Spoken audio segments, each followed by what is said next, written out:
Qu'est-ce qui fait qu'on a envie de venir en vacances à Saint-Léonard?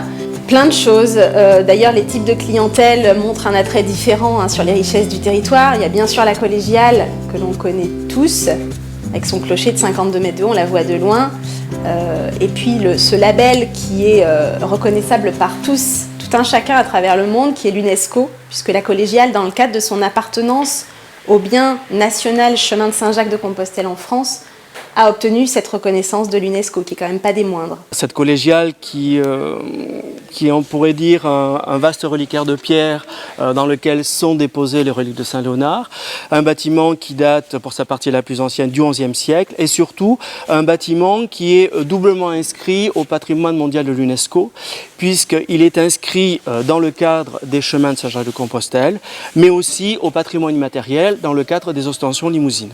Vous avez sur cette place-là la maison natale de Gay-Lussac, homme important de Saint-Léonard, chimiste, physicien, qui est connu vraiment pour la loi sur des gaz. Et vous avez un petit musée qui lui est consacré dans l'ancien couvent des filles de Notre-Dame, derrière la collégiale. On a, on va dire, un lien particulier à la religion où on va mélanger tradition populaire et religion, notamment avec le culte des verrous. Il faut savoir que sur l'ensemble du territoire de Monts-et-Barrages, qui comprend 34 communes, vous avez 3 verrous. Le verrou de Ned, le verrou de Sainte-Anne-Saint-Priest et surtout le verrou de Saint-Léonard de Noblat. Alors à l'origine, ce culte particulier se passait au niveau du verrou de la porte, c'est le cas à Ned. Mais à Saint-Léonard de Noblat, cette tradition s'est transférée sur les entraves de prisonniers qui symbolisent Saint-Léonard, qui se trouvent à l'intérieur de la collégiale. Et donc les dames mariées viennent toucher le verrou pour avoir un enfant dans l'année. Le tourisme dynamise Saint-Léonard et inversement, c'est vrai aussi, Saint-Léonard dynamise le tourisme, bien évidemment, puisqu'on a quand même de nombreux atouts sur Saint-Léonard à valoriser. La saison d'été est la plus forte en termes de fréquentation. Mais étant centrale au niveau du territoire français, on a la chance de pouvoir accueillir des touristes finalement tout au long de l'année, un petit peu moins sur les périodes de l'hiver. Mais les fêtes de Noël sont propices aux rassemblements familiaux et donc on a effectivement toute une clientèle qui vient à ces moments-là, ce qui permet d'étaler la saisonnalité. Il y a également, en fonction des périodes, des types de clientèle. Par exemple, beaucoup de camping-caristes, des retraités, des personnes qui ne sont pas, on va dire, obligés de partir en vacances l'été et qui préfèrent partir sur ce qu'on appelle les ailes de saison. En été, on a beaucoup de familles, des familles avec enfants, des familles sans enfants, des jeunes qui viennent aussi, et c'est la majeure partie de la clientèle. Il y a également un tourisme autour de la gastronomie, bien évidemment. Donc en premier lieu, la viande bovine limousine, qui est quand même une viande assez extraordinaire, assez fondante. Également le massepain de Saint-Léonard, qui est une petite pâtisserie qui attire beaucoup. Les gens commencent à connaître le massepain, ils commencent à savoir que c'est originaire de Saint-Léonard, qui a cette dimension-là. On a coutume de dire qu'il se vend environ 20 tonnes de massepain par an. Donc c'est quand même énorme. Il y a 5 pâtissiers aujourd'hui qui fabriquent le massepain dans le centre-ville. Ils ont chacun leur recette différente. Ça fait partie un petit peu aussi du folklore, de se dire que chaque pâtissier a sa recette, qu'on la garde secrète, qu'on ne divulgue pas, ou à de très rares occasions, la recette exacte du massepain. C'est aussi ce qui fait la notoriété de ce petit gâteau, qui est un petit gâteau secret finalement. On ne sait pas ce qu'il y a dedans, ou pas trop, en tout cas en quelle proportion. Est-ce qu'il y a beaucoup d'affluence dans la ville liée au chemin de Compostelle ? En France, il y a 4 voies. Nous sommes sur la voie de Vézelay. La plus fréquentée, c'est la voie du Puy-en-Velay, c'est la plus connue. Ici, nous accueillons environ 1000 pèlerins par an. Des pèlerins qui dorment à Saint-Léonard, puisque Saint-Léonard est une étape bien marquée sur cette voie de Vézelay. Nous avons un refuge des pèlerins de Saint-Jacques qui est géré par une association en cœur de ville. Et quel est le lien entre justement ce chemin de pèlerinage et le Massepain? C'est une légende finalement, une légende qui dit que la recette du Massepain, qui est une recette dont on sent qu'elle tire un petit peu vers les recettes du sud de la France, notamment le marzipan, qui est une pâtisserie orientale finalement, d'Afrique du Nord, qui utilise un petit peu les mêmes ingrédients que le Massepain, qui sont d'ailleurs des ingrédients très protéinés, qui mettent un petit coup de boost, comme les barres que l'on mange lorsqu'on va faire une rando par exemple. Et ce pâtissier Petit Jean a eu l'idée de réhabiliter cette recette. Il s'est dit mais c'est une recette super, c'est génial, je vais la prendre à mon compte, je vais revisiter la recette et je vais l'adapter. Au départ, il faut savoir que les Massepains, ils n'avaient pas cette taille-là. Sur la recette de Petit Jean, ils avaient cette taille-là. C'est presque des galettes en fait. Qui est presque des galettes, qui étaient assez épaisses, avec une croûte assez croustillante, un intérieur qui était de fait, comme c'était un petit peu plus épais, bien moelleux. Et Monsieur Petit Jean vendait comme des sortes de petits bonbons le film, enfin le papier sur lequel était cuit le Massepain aux enfants qui venaient avec leurs petites pièces de 1 franc, qui achetaient ce petit papier de cuisson qui avait encore finalement les coulures de la cuisson du Massepain pour pouvoir le lécher. Et voilà comment finalement le Massepain a réduit de taille et puis est devenu ce qu'on connaît aujourd'hui, un petit biscuit qui fait à peu près cette taille-là. Le seul pâtissier que je connais mais qui n'exerce plus et qui fait encore dans sa cuisine à lui des Massepains de cette taille-là, c'est Monsieur Rampenou qui avait précédemment donc racheté la pâtisserie Petit Jean. Et donc la recette aussi. Je vais le garder pour lui. C'est ça. Et est-ce qu'aujourd'hui, ceux qui font le chemin de Compostelle, ils achètent toujours des Massepains? Oui, effectivement. Alors, ils achètent le Massepain, ils achètent la coquille Saint-Jacques, souvent, qui va avec le chemin de Compostelle, mais qui est une figure un petit peu plus... que l'on trouve partout, finalement, c'est le symbole des chemins de Saint-Jacques, la coquille Saint-Jacques. Les pèlerins, ça fait aussi partie du pèlerinage, de la notion de pèlerinage, en tout cas sur le chemin de Saint-Jacques, ont la coutume de partir un petit peu avides d'argent, avides de sentiments, pour pouvoir se retrouver aussi. Donc effectivement, quand ils arrivent ici, le Massepain est quand même un produit assez cher, on l'a dit tout à l'heure. Donc il y a forcément peut-être une forme d'hésitation, est-ce que j'achète du Massepain ou pas?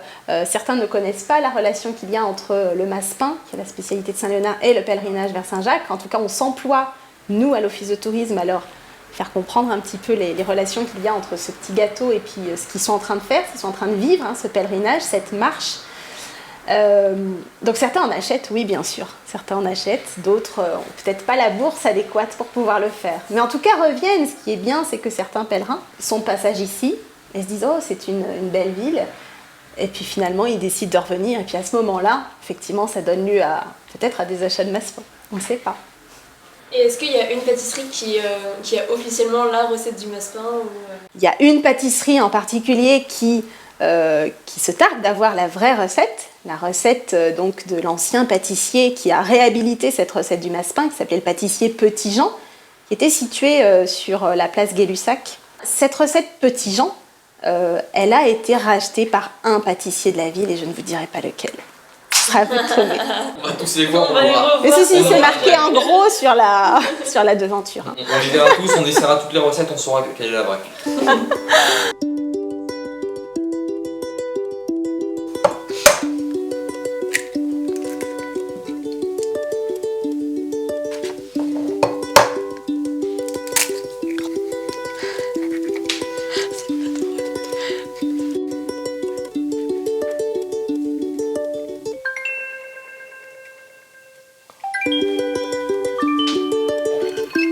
Tac.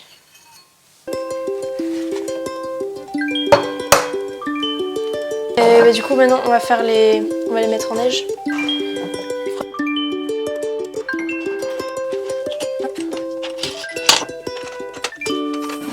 Tiens.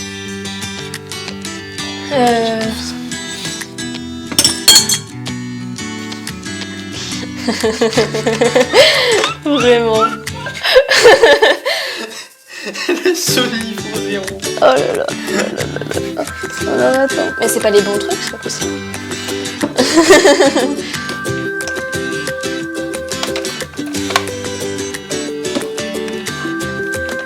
Mais... Non, c'est pas... Comment c'est censé rentrer dedans? Je sais pas, Mais- tout droit. Mais non, parce que...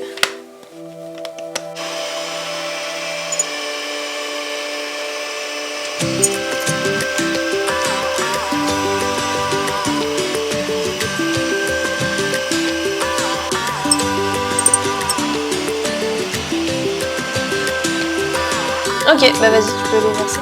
Et tu pourras aller chercher le sucre aussi? Ouais, vas-y, fais tout.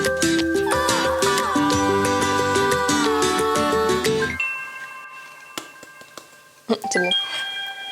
Vas-y, mets-le. Tac. On va mélanger vite fait.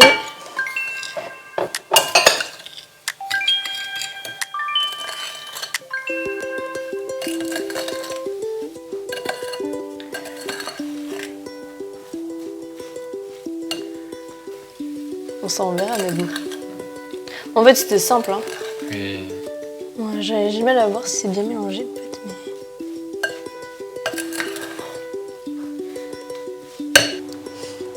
Ils vont être beaux. On essaye d'en faire chacun notre tour. Ouais. Tiens, vas-y.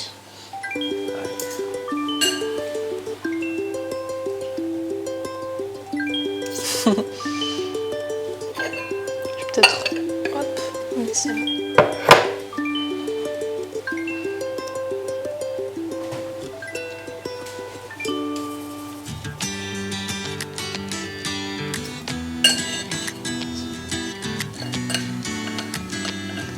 On se dépêche un peu parce qu'il y a le four qui chauffe.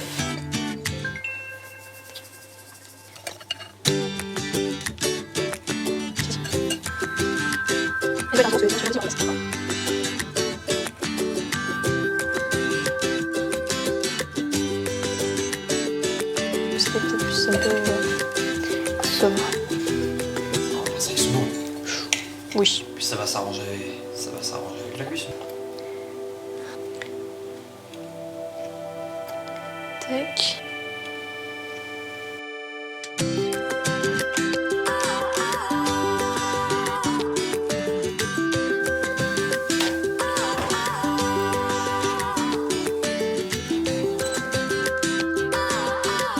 Vas-y, on les sort. Oh là là, ça sent bon. Oh, bon. Ils sont un peu granuleux, hein. J'ai l'impression. Mais bon. Ils sont pas aussi lisses et la forme est pas aussi régulière qu'à la boulangerie. Ouais, ça va être bon.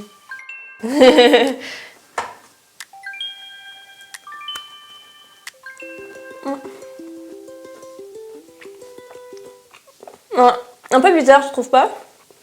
Oui. Mm. C'est original. Enfin, ouais, c'est un peu sec. Ouais, peut-être. Et puis, ça a plus goût d'œuf que d'amande en fait. C'est... Sûrement aussi. Bon, c'est pas non plus mauvais, hein. Tu peux le dire, c'est atroce.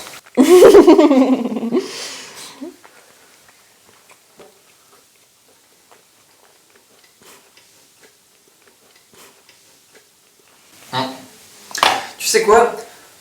Au lieu de faire n'importe quoi, autant directement aller demander à des vrais pros. Ouais, c'est vrai. En plus, je connais un pâtissier, je crois, et il serait peut-être d'accord. Mais ma mère en connaît un. On peut carrément aller lui passer un coup de fil. Ok, bah nickel, on y va.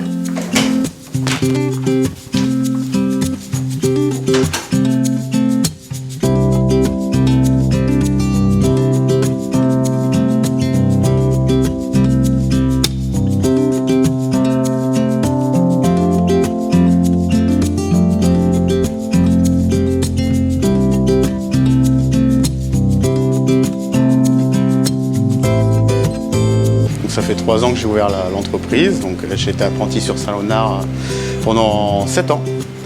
7 ans, je suis natif de Saint-Léonard, donc c'est vrai que le massepain, bon, ça je le connais quasiment sur le bout des doigts. Donc on va vous apprendre à faire ça. Ok. Donc le but, ça se passe en 2 parties. On va faire donc, à la base vous avez tout ce qui est amandes. Donc là je les ai pré-émondées. Je les ai ébouillantés, donc enlever la peau. Donc on va mélanger avec le sucre glace, on va le passer sur une machine, le broyeur. Et en deuxième temps, on va faire une meringue. Donc c'est le mélange des deux qui va faire le massepain. Tac, on va partir là-dessus. Hop.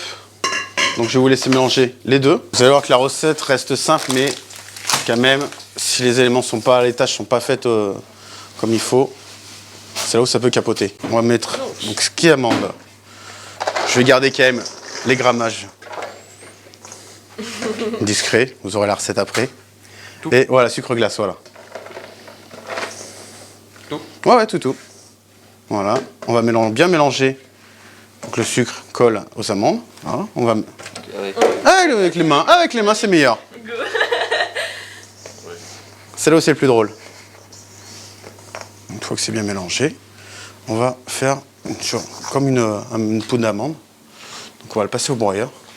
Donc c'est une vieille machine. Très vieille. C'est mon maître d'apprentissage qui me l'a offert. Donc qui permet de broyer comme à l'époque. Donc c'est 2 rouleaux en marbre. Et au fur et à mesure, en tournant la manivelle, donc, on va resserrer l'espace. Donc on va broyer de plus en plus fin. Okay. Donc, ce qui va faire une pâte de plus en plus sur la consistance qu'on veut. On met tout, ça passe au fur et à mesure. Et on va continuer jusqu'à faire une pâte.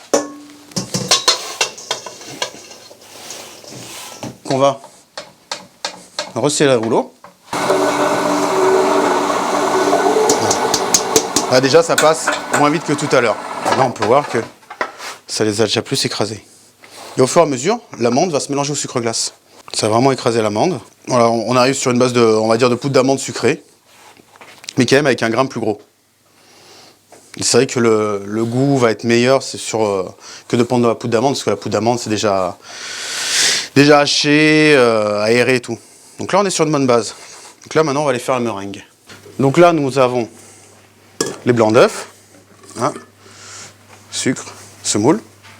Et là ce qu'on va faire, c'est qu'on va aller le chauffer sur le gaz. Ce qu'on appelle une meringue suisse. À la base il y a 3 types de meringues, une française, italienne et suisse. La particularité de la Suisse, c'est que on va chauffer la meringue, le mélange blanc d'œuf et sucre, voilà, au batteur, tout en tournant un petit peu la cuve. Je le fais au doigt, mais généralement dans les 37-38, sur le feu, voilà, et tu fouettes un peu, voilà.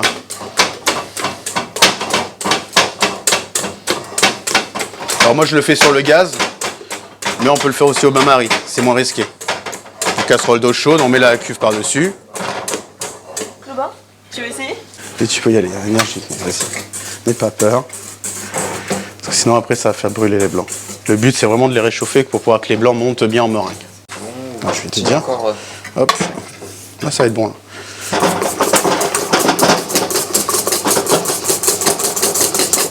Et maintenant, on va faire monter tout ça. Ce qu'on va faire, c'est pendant qu'on fait cette pâte-là, j'ai préparé une pâte à l'avance.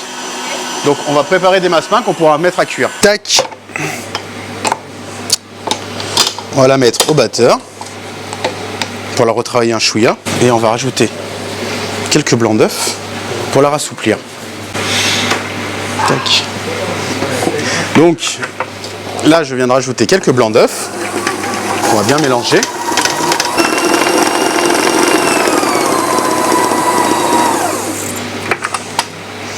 Juste mélanger, hop. J'ai rassoupli un peu ma pâte. Et maintenant, on va pocher pour pouvoir les mettre en cuisson. Et toujours pareil, bien tout récupérer. C'est de l'amande, ça coûte cher. Non, c'est dommage de gâcher. Principalement, bon, le coût y joue, mais déjà gâcher le produit, c'est dommage.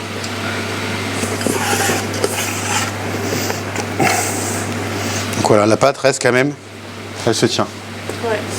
Même redétendue, après maturation, on a quand même une pâte qui se tient, contrairement à la base qu'on a toujours. Hein. Et là encore, elle se tient un peu plus, elle se tient quand même un peu plus que déjà à la base. Parce qu'il y a osmose avec, il y a la maturation qui, même si on vient juste de la faire, qui va commencer à se faire. Hop. Donc une poche, une douille, tout simplement. On remplit. Pas trop, sinon que c'est qu'il y a une pâte qui reste dure. Je commence là, donc vous allez commencer par là. Donc hop, tac. J'appuie, je tire, j'arrête et je coupe. J'arrête et je coupe.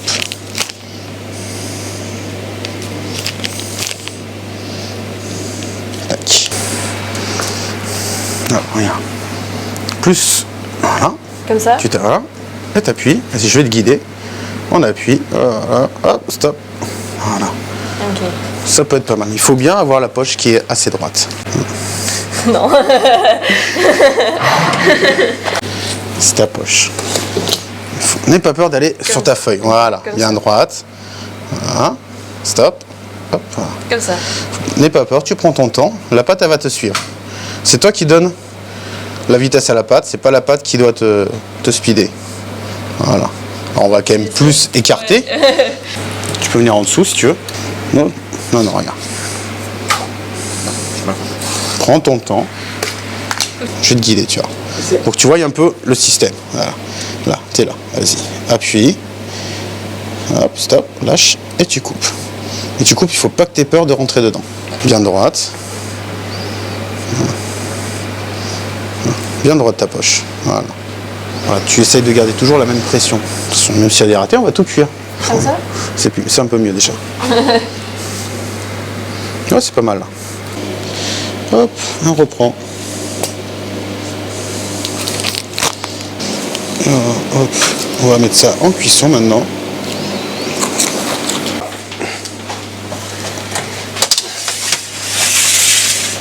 Tac. Jusqu'à ce que ça sente le brûlé. Ah non, c'est pas ça. Voilà. 180 à peu près. Ça dépend les fours. Et pendant combien de temps?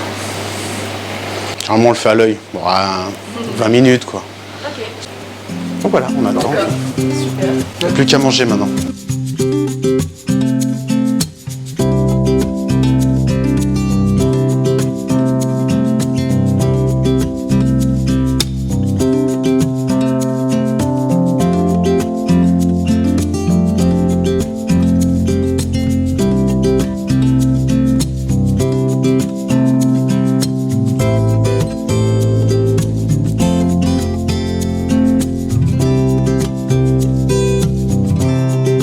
La pâtisserie, elle a 200 ans et moi j'ai repris il y a 8 ans.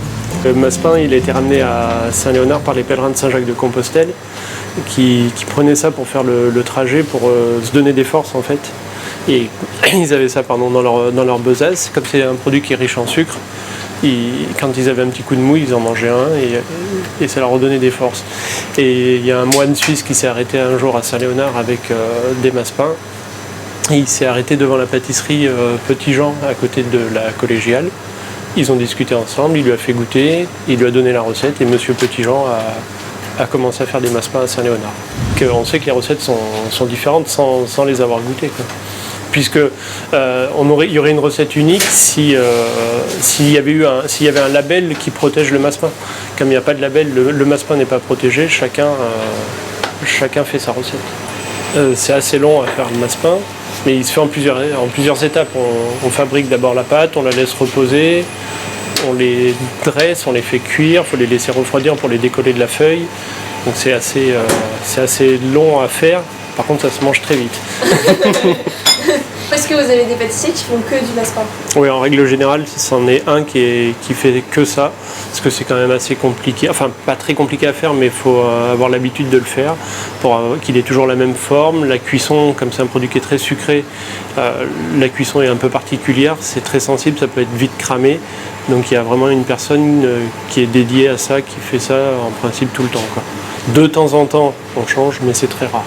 On en vend beaucoup au mois d'août avec les touristes, à Noël, à Pâques. Après des périodes comme en ce moment, on n'en vend pas beaucoup. En termes de chiffre d'affaires, ça représente environ 10% de notre chiffre d'affaires. Alors habituellement, on le vend en sachet de 250 grammes, mais on a des clients, des petites mamies et tout, qui en veulent régulièrement, qui en prennent 2-3 dans un petit sachet tous les jours, tous les 2 jours, pour manger leur petit massepain avec leur café l'après-midi. Il y a même des mecs abonnés qui viennent en acheter des fois.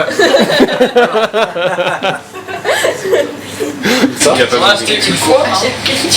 Oui, mais c'est pas grave, on n'entendra pas. Mais j'en ai acheté beaucoup. J'avais un stage, donc j'en ai acheté beaucoup pour distribuer dans toute la boîte. Il ne faut pas énormément de matériel. On a une broyeuse, c'est des gros cylindres en granit qui tournent pour broyer les amandes et broyer la pâte après. Un mélangeur pour mélanger la pâte et un four. Est-ce qu'il y a beaucoup de clients qui viennent juste pour le massepain? Oui. Ouais. Oui, surtout les touristes et des fois des gens qui viennent d'un petit peu plus loin, 20-30 km aux alentours de Saint-Léonard que pour le massepain. On entend souvent parler d'un ingrédient secret. Est-ce que vous pourriez nous le donner? Pour ma part, il n'y a pas d'ingrédient secret. Il n'y a vraiment que les 3 ingrédients que j'ai dit tout à l'heure, sauf c'est les proportions, quoi. Mais il n'y a pas d'ingrédient secret. C'est un produit qui ne se garde pas très longtemps, donc on en fait vraiment tous les jours pour justement pas jeter. Après, les quantités, c'est vraiment variable. On peut en faire 10 sachets en période creuse, comme 50-60 par jour en plein mois d'août. Pour les massepains, on reçoit nos amandes d'origine espagnole entières, comme ça, avec la peau. On les émonde, donc c'est-à-dire qu'on enlève la peau. Pour ça, on les fait bouillir et on les passe dans une émondeuse. Du coup, elles deviennent comme ça, blanchies.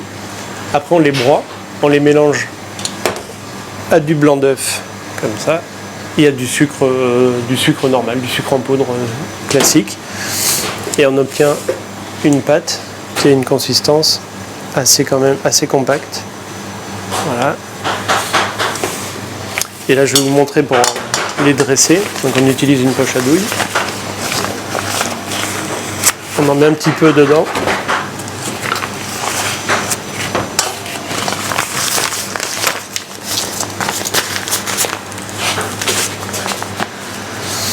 Et ensuite sur une plaque, on met un papier cuisson pour pas qu'il colle à la plaque. Voilà. Et on fait des petits bâtonnets comme ça. Du coup, ça grossit pas mal à la cuisson. Ouais, il va gonfler à la cuisson et voilà. Et on va mettre du sucre glace dessus avant de le faire cuire pour le faire craqueler et briller un petit peu. Merci. Comme ça, quand t'en feras à la maison, tu rateras moins la recette.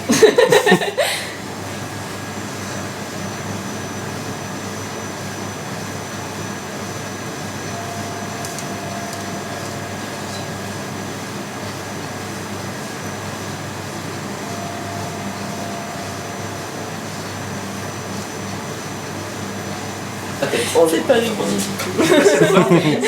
C'est normal. Hop, bien. Non, mais il faudrait pas que je touche dessus en fait. Alors,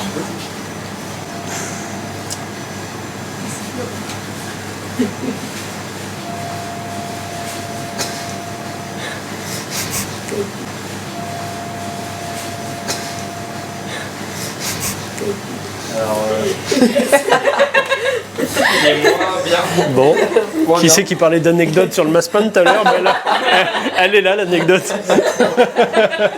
C'est fait. Voilà. Il y a l'anecdote, il y a le best-of, il y a tout.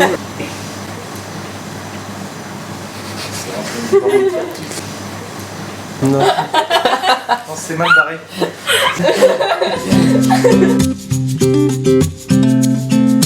Vous connaissez le massepain? Oui, tout à fait. On est même très friande. Je me sers à la boulangerie juste derrière. Du coup, nous, on vient juste d'en acheter. Vous voulez en prendre? Oui, je veux bien. Goûter, on connaît. On les connaît. Merci. Il faut qu'il soit très très bon, il faut qu'il soit très peu cuit, très moelleux. Et là, voilà, en général, ils sont délicieux. Ils sont super bons. La forme est différente aussi chez Martin. Ouais. Ils ont choisi de les faire ronds. La plupart des massepains sont un petit peu de forme allongée. Ouais. Mais après, voilà, on a une dose de sucre qui est quand même assez considérable dans cela. Mon grand-père qui connaissait très bien le père Petit-Jean. Et donc voilà, c'est une tradition maintenant d'acheter des massepains.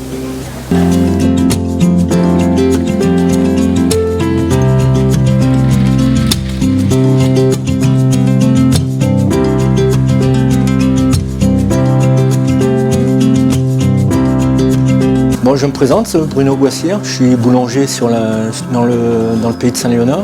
Ça fait 10 ans que je suis installé Et c'est une reconversion professionnelle que j'ai effectuée. Suite à un licenciement économique, je me suis relancé dans la boulangerie. Et je suis arrivé à Saint-Léonard. Je suis originaire de Limoges.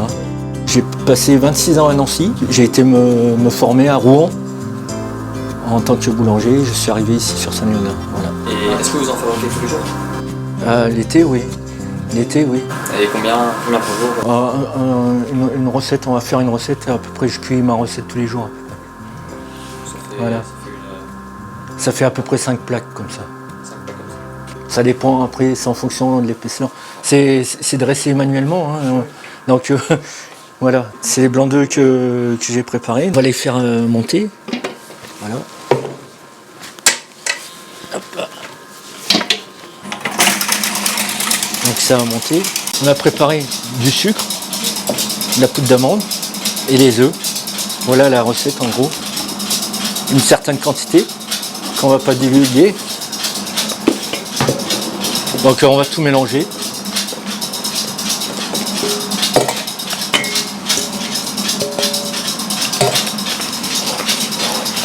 C'est mieux de le faire à la main, comme ça on sent de tout mélanger.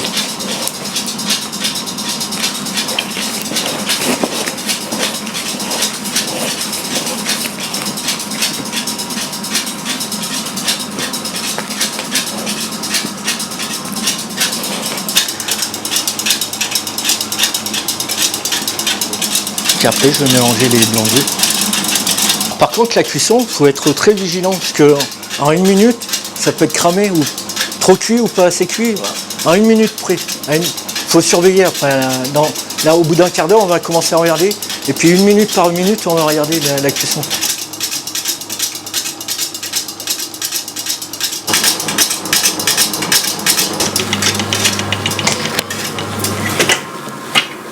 Voilà. Donc nos blancs, on va pour les mélanger.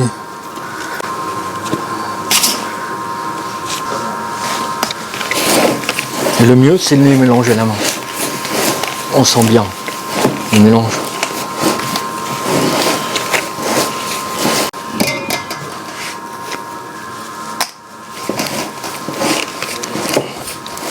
Et c'est toujours au four que vous faites la pâte? Oui, c'est un secret.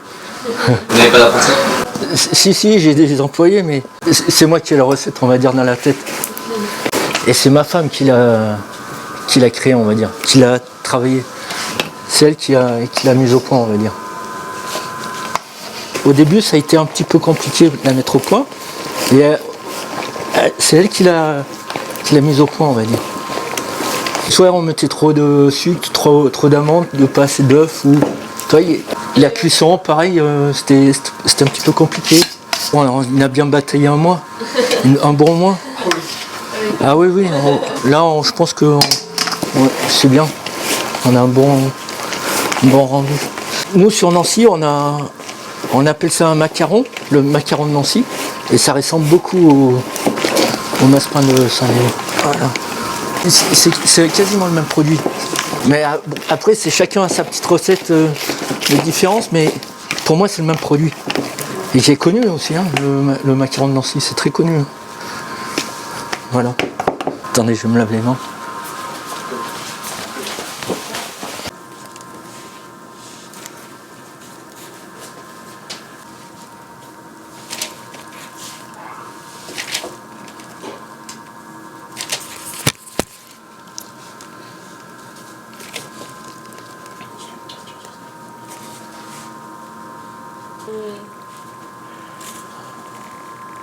On le vend beaucoup aux touristes, l'été, beaucoup, essentiellement. Mais toute la saison, on en vend, mais essentiellement l'été, oui. D'accord. On l'appelle massepain de Saint-Léonard, mais on retrouve à peu près des variantes dans toute la France qu'on va appeler autrement, mais c'est quasiment les mêmes produits. Ouais. Chacun a sa petite, je pense, amène sa petite touche, on va dire. C'est une petite grand-mère de Saint-Léonard qui nous avait donné une petite recette. Bon, on a essayé de la travailler un petit peu à notre... Mais c'est une vieille dame qui m'avait donné une recette de massepain. Au début, ça a été un petit peu difficile de la mettre au point. Et après, on la travaille. Et c'est toujours les mêmes quantités. Faut pas, on met toujours les mêmes choses.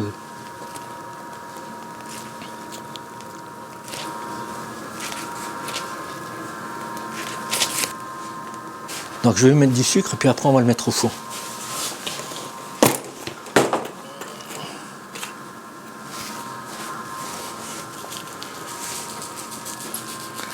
Alors je le saupoudre de sucre glace qui va lui donner un craquant dessus. On va lui donner... hop. Voilà. Donc on va les mettre au four. On va les faire cuire à peu près un quart d'heure. Une vingtaine de minutes, on le met en. Hop. Hop. On va y aller minute par minute pour surveiller. Voilà.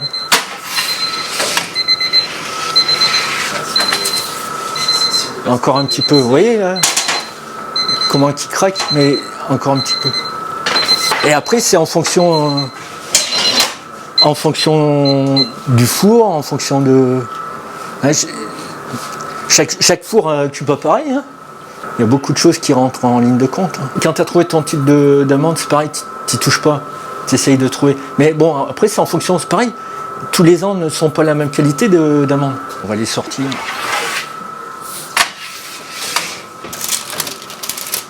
Ouais.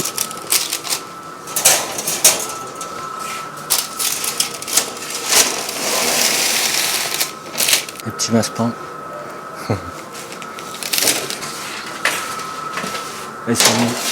La différence déjà, ils n'ont pas cuit pareil. Et pourtant ils sont pas restés longtemps. Et c'est en fonction aussi du four. Hein. Ça te donne envie? Alors on va les goûter.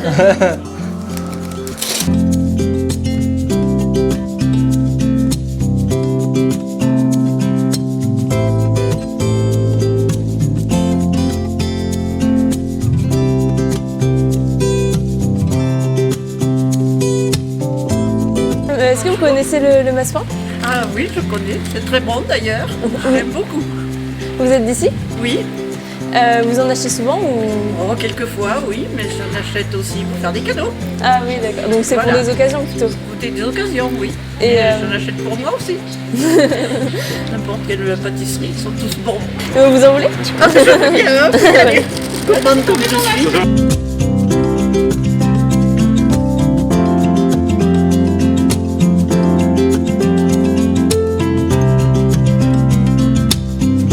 Je m'appelle Vincent Coignac, donc je suis la deuxième génération de boulanger-pâtissier dans ces locaux.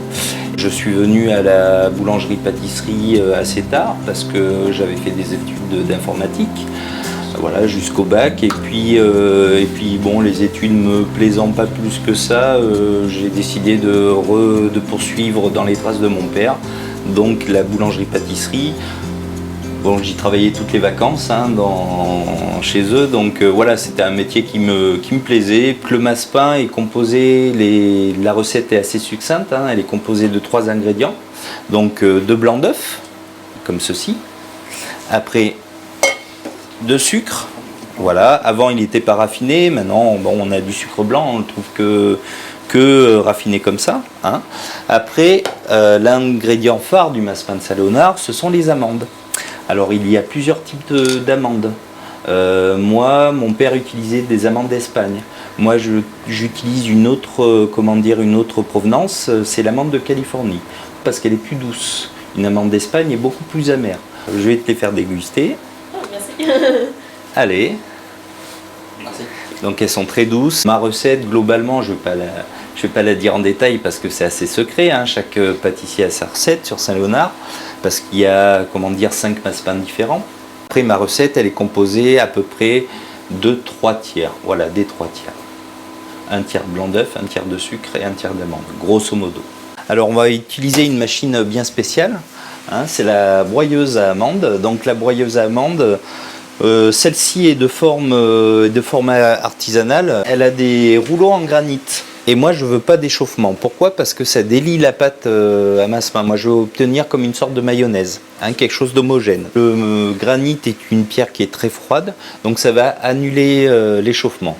Donc on va passer plusieurs fois les 3 ingrédients dans la machine et on va obtenir voilà, une pâte bien homogène. Moi, j'utilise une forme allongée. Après, je sais qu'il y en a qui les font ronds. Après, une fois qu'ils sont mis en forme, Moi, je mets un petit peu de sucre glace pour les faire briller. Et après, on les passe au four. Est-ce que la forme, est-ce que vous l'avez gardée du coup de Voilà, ouais, je l'ai gardé de mes parents. Maintenant, on a des machines qui mettent en forme tout seul, hein. Donc on appelle ça des dresseuses. Nous, avant, j'ai connu ça, hein, c'était la poche à douille. Voilà, c'était une poche à douille et donc on dressait en bâton parce que c'était plus facile. D'accord, et du coup, vous faites pas la poche à douille? Non, je me suis, du fait du volume, puis j'avais mal un peu au bras et à l'épaule, donc maintenant je fais avec la dresseuse, voilà. Ouais. Alors une fois qu'on l'a mis en forme, les massepains, on va les mettre dans ce four, on va le régler à 180 degrés, et puis on va les faire cuire pendant un quart d'heure. Donc là, il y en a qui sont au four, comme vous pouvez voir, et puis on va les sortir dans un quart d'heure. Alors au départ, j'utilisais ce four-là, mais après j'en ai un autre qui se trouve en boulangerie. Maintenant, je l'ai cuit en boulangerie, un rotatif. Et, parce que là, j'y mets 8 plaques, et dans l'autre, j'en mets à près 32. Ouais. Parce que l'inconvénient, quand on a une grosse machine qui met en forme, il faut la capacité de cuisson derrière. Faut pas que ça tende de trop le massepain, faut pas que ça croûte. Donc voilà, tout est lié. Si on achète cette machine, il faut acheter la capacité de cuisson en même temps. Chaque boutique, à travers le massepain, il dépose son ADN. Voilà, c'est vraiment la population sur Saint-Léonard et ses alentours, et même ça va chercher loin hein, maintenant, elle vient dans une boutique bien précise pour avoir un massepain bien précis, une recette bien précise. Le pourcentage grosso modo là, des deux affaires, ça représente à peu près 30%. Ouais, un tiers à peu près. Massepain cru, ça représente à peu près un peu plus de 2 tonnes. Hein, à l'année, massepain cuit avec la déperdition 1,5 tonne. Le massepain de Saint-Léonard est lié à l'architecture et à l'économie de Saint-Léonard. Des groupes de personnes viennent déguster et visiter en plus Saint-Léonard. L'été, de par le tourisme, c'est le tourisme qui fait vendre la plus grosse partie du massepain. Ouais. En période de Noël, il s'en vend pas mal du fait de la boulangerie. Hein, du fait de la boulangerie, pourquoi? Parce que c'est l'époque des fêtes, la pâtisserie marche bien, tout ça, le pain marche bien. Et donc on prend toujours un paquet de massepain pour le café. Voilà.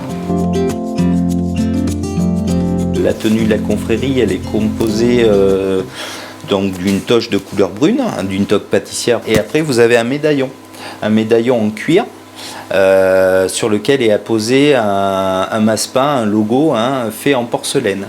Donc la porcelaine vient de la porcelaine de la manufacture Carpenay hein, à Saint-Léonard. Et puis vous avez le baudrier en cuir qui a été fabriqué à la tannerie Bastin. Voilà, la tannerie qui est un peu plus bas sur la route d'Oria. 1989, il me semble, hein, le début de la confrérie. Voilà.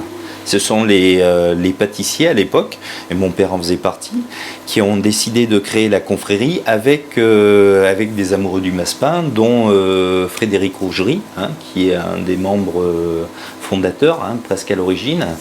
Et puis voilà, donc ça perdure depuis ce moment-là. Puis on a eu des personnalités. Raymond Poulidor, il était intronisé, c'était un membre de la confrérie du massepain de Saint-Léonard. Et quand vous avez deux boutiques, est-ce qu'il y en a une où il y a plus de gens qui y vont parce que l'autre elle est juste à côté d'un axe routier qui est plus important quand même qu'ici il faut connaître? Alors tout à fait. La boulangerie, c'est une clientèle locale. Ce sont les habitués, les locaux qui viennent, ou alors les clients qui ont été habités longtemps à venir ici. Après la chocolaterie, il y a toujours un peu de local, mais c'est surtout, ça touche une clientèle touristique. Tout ce que je vends le moins ici, je le vends le plus là-bas. Donc le massepain, parce que c'était une production qui était achetée par des touristes. Donc de par l'emplacement, j'en vends plus.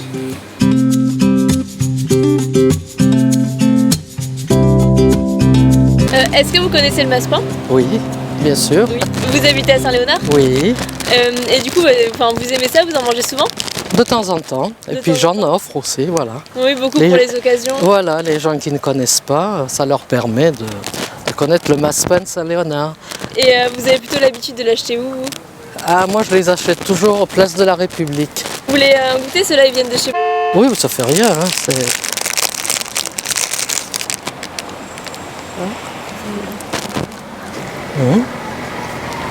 Ils sont bons. Et quand on les achète, il faut les toucher, qu'ils soient bien moelleux. Parce que s'ils sont durs, parce qu'il y a longtemps qu'ils ont été faits, voilà. Oui. Mais là, ils sont moelleux. Oui, ils sont très bons.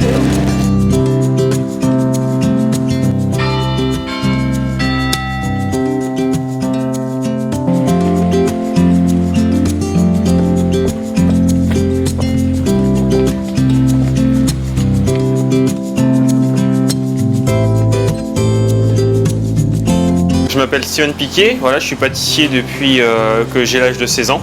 Donc j'ai fait mon apprentissage à Limoges au Moulin Ravaux, après je suis parti au CFA du Mans.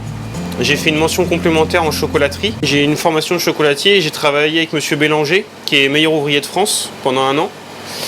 Et après je suis parti dans le sud à Carpentras où j'ai appris les fruits confits. Dans une grande maison de Carpentras.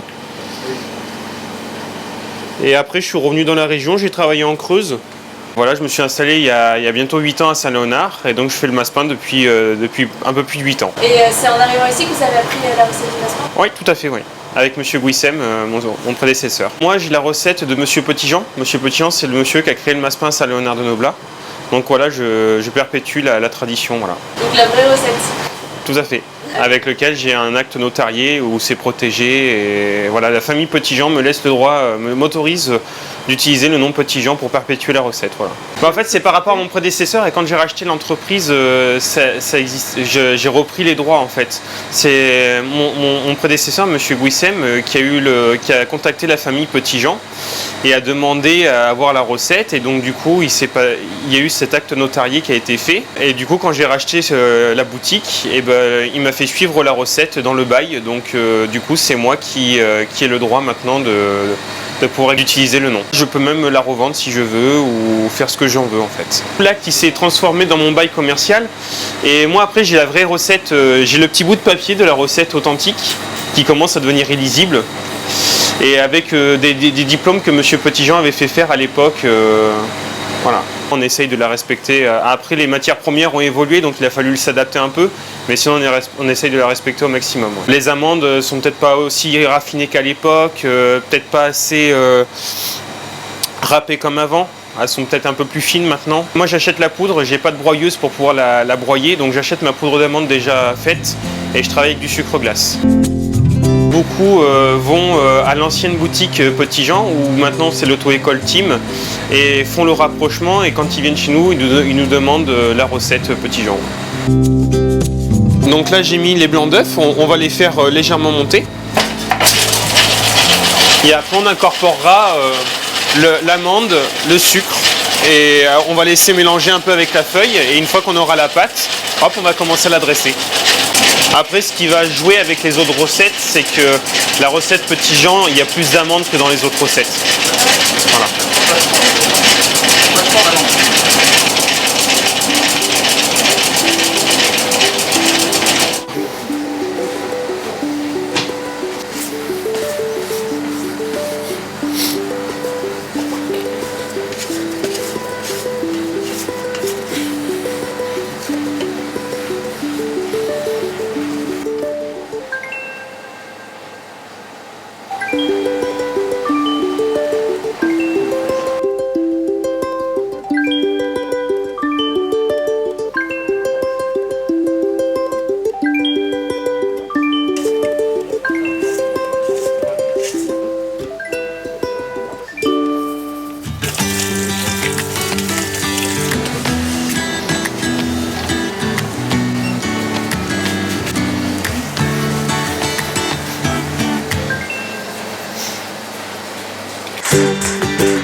Donc là maintenant on va les pocher sur la plaque à intervalles réguliers en essayant d'être le plus régulier possible.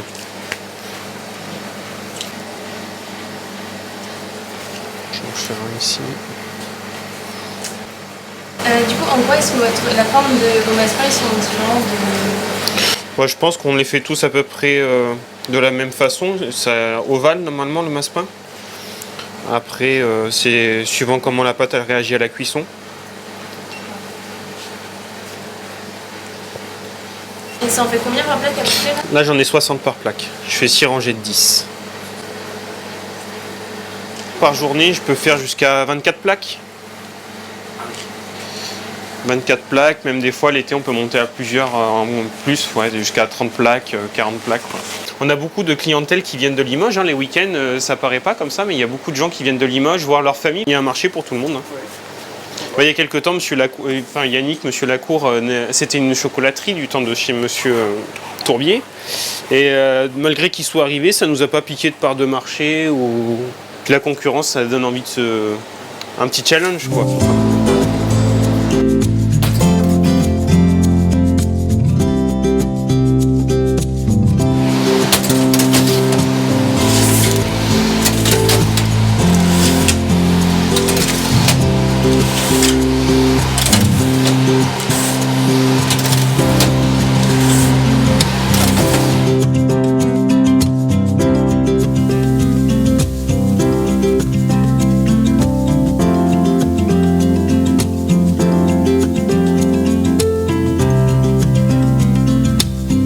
La recette de Petit Jean, c'est qu'il y a beaucoup plus d'amandes que la recette de mes confrères.